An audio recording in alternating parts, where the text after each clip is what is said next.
In Bob's report, we saw the surveillance tape of the suspect buying fireworks in Pennsylvania.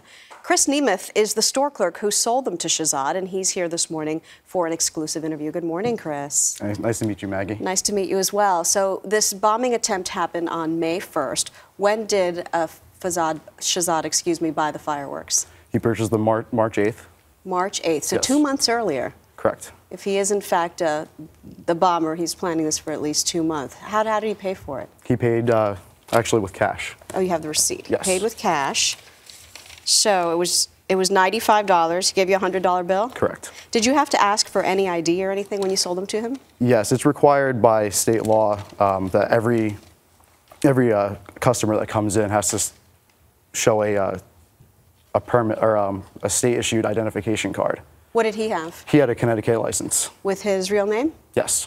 So everything seemed to pass the smell test so far. Correct. How much did he buy? He bought 8 boxes, and at Phantom Fireworks, everything's buy one, get one free.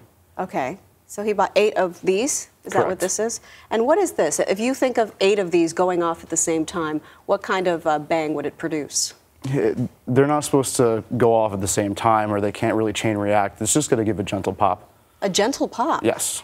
All right. So anything about his demeanor or anything at all that raised a red flag to you that day? No, he came in calm. He's a very unremarkable customer. Didn't raise any red flags, just seemed like a typical American average guy. 2 months later, after this bombing attempt, the authorities come into your store to question you. Yeah. And that's when you see the surveillance video? Yeah. And you think what?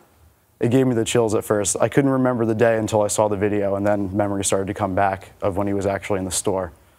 What kind of questions did authorities ask you? The same type of questions I'm asking you? Pretty much, yes. And what did they say about the investigation? They just wanted me to identify the guy and, try to help him out as best as I possibly could. How does it feel to know that you came in such close contact with a man who's suspected of a terror attack on our country? The thought never crossed my mind that I would be dealing with someone who wanted to harm our country. And to use the fireworks in such a manner. Does it change anything in the way you do business or in the way you go about your day? No, I just treat everyone the same. What about management? What did they tell you?